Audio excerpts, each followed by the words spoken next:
Next, we have the Las Vegas Raiders at the LA Chargers.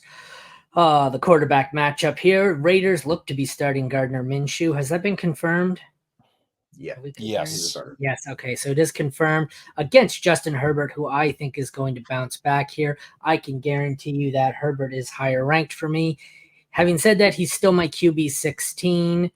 Minshew, I have at 30, only above Bo Nix and Sam Darnold. Oh, and Jacoby Brissett. Sorry. Thoughts on the quarterbacks? I fuck starting Gardner Minshew. I'm not even doing that. I have Herbert at 20. He's my quarterback 20. I'm lower on Herbert this week too. I don't like this game. I don't expect a lot of points to be scored in this game on both offenses, particularly with how these teams play. And the Chargers, like, the defense is getting better. The Raiders defense was really good the second half of the year. So I expect this to be a slugfest. I really don't want to play a lot of players in this game. So I'm just consistently lower on all the guys. You meant shit fest, not slugfest. Yeah.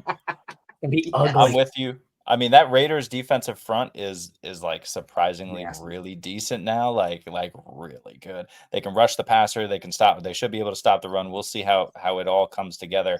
Herbert's my QB 21 this week. I have Derek Carr over him. I just the plantar fascia issue, the new offense. Look, Justin Herbert, I like the talent. I just think it's weird there in LA. It's a weird match pairing there. So I'm hedging right now in week 1. He's my QB 21. This has got to be an over-under of what, 20 and a half? This is like what, a 14-10 game or something? If it's 28.5, bet the under. Running backs here, full of questions on both sides. The Raiders have Zamir White, Alexander Madison, Dylan Lobby, Amir Abdullah. Chargers have Gus Edwards, J.K. Dobbins, Kamani Vidal, and Hassan Haskins. I don't think I have any of these guys inside the top 24.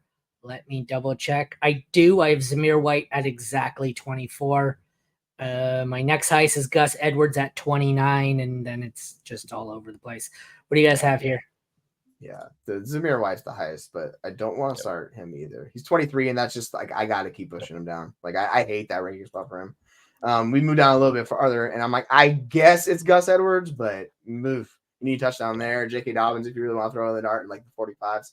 Yeah, no thanks. I just want to my goal out of this game is to see the usage Kamani Vidal has, and hopefully that improves because he's my bet long term of all of these running backs that I want. Yeah, we mentioned the front of the Raiders, so I'm not starting any of the Chargers backs until we see it. That might unfortunately be the situation all season. Zamir White is also my RB23, and I don't have much confidence this week. Wide receivers, you know how everyone's been pretty much out on Devontae Adams all year long? He might score more points than every receiver other than him combined in this game. That should tell you all you need to know. Raiders have Devontae Adams, Jacoby Myers, Trey Tucker, only 3 listed on the depth chart. Chargers have Josh Palmer, Ladd McConkey, DJ Chark, Quentin Johnston, Brendan Rice, Darius Davis. I have Adams at 10. Good God, I don't know how far I'm going to have to scroll to find the next one. It's Palmer at 42. I have McConkey at 45, and then Palmer at 53, and yeah, it's not pretty. Yeah.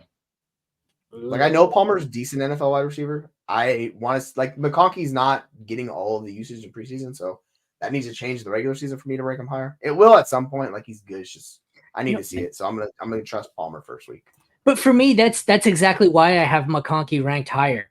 I've seen it with Palmer. I'm pretty convinced Palmer's just a wide receiver 3 in best case scenario. McConkey could completely suck, or he could turn out to be half decent. So I'd rather just take the mystery box here and play what's in the box.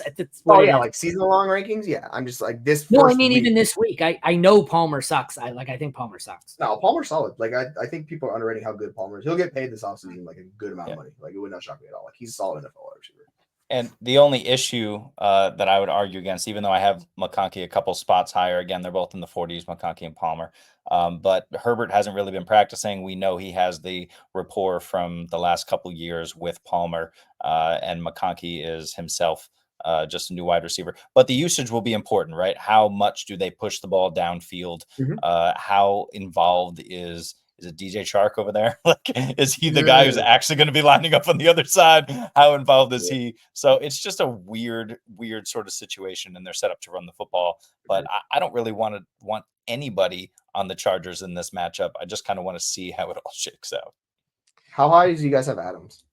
Because that's the 9, 10. Yeah, he's still I have him at 10, and it's just like, the volume is going to be absurd for him. Will it be efficient? Probably not, but it's going to be fun volume. The tight ends here on the Raiders, we have Brock Bowers, who looks to be healthy. It appears he's going to play. Michael Mayer, Harrison Bryant. Chargers have Hayden Hurst, Will Dissly, Stone Smart.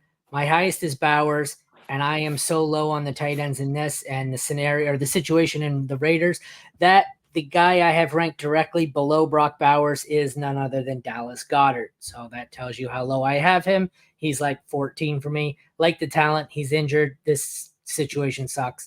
I don't really want to be starting any of these guys. I guess I could be forced into starting Bowers if I had to. What do you guys have? Yeah, I'm like I said with Bowers all offseason, like you have to ride the roller coaster. Someone Adams, you just bet on talent. Dissly, I actually like Dissly. Like I think he's going to be the most important tight end they have on the roster. He's in the low 20s. He's like right next to Zach Ertz and Jonnu Smith in the 23 through 25 range. So I don't mind Dissly. It's just another touchdown dependent tight end. Yeah, 13 for Brock Bowers. Who cares? Everybody else.